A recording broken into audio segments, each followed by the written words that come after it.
Dis que o que non vai a San Andrés de Vivo vai de morto. Hoxe tocoume a min.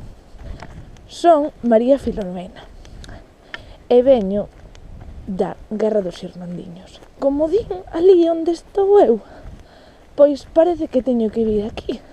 Non sei moi ben a que, pero mandáronme. E aquí estou, chegando a San Andrés de Teixido.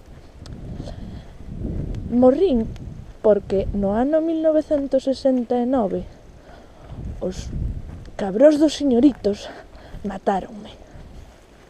E a miña historia é algo larga de contar. Recordo todo tan nitidamente como se agora mesmo fose real. No ano 1467, nós, os campesiños, levantámonos en armas contra os señoritos feudais, ao mando de Roi Xordo, un gran home que fixo grandes cousas por nós. Quería que nos levantáramos contra os grandes nobres para que non tivéramos que pagar tantos impostos, para ter propiedade privada. Coitadiño, un pouco nos durou. Queimamos castelos, fixémolos arder. Conquistamos, por exemplo, o castelo de Moeche. Ese gran castelo que hoxe en día creo que ata se fai unha conmemoración. Non teño entendido nada. Bueno, pois fixemos iso. E algún apaño conseguimos, pero non foi moito, porque a verdade só nos durou 2 anos. Parece que está aquí, xa cheguei, por fin. Nunca pensei que o que me dicían os meus compañeiros disto sería verdade.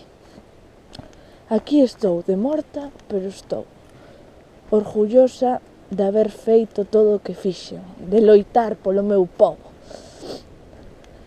É certo, teño entendido que despois da loita encarnizada, os nobres venceron. E a nós,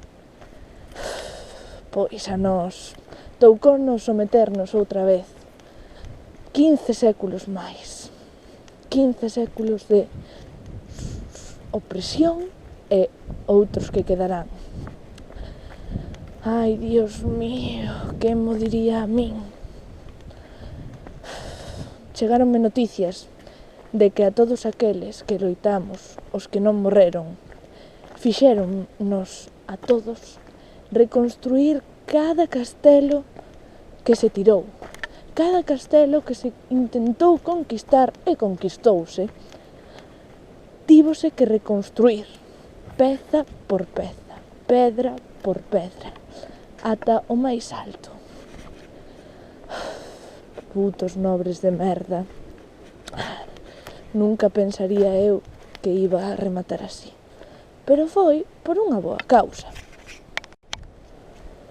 Obxectivo cumprido. Aí está San Andrés.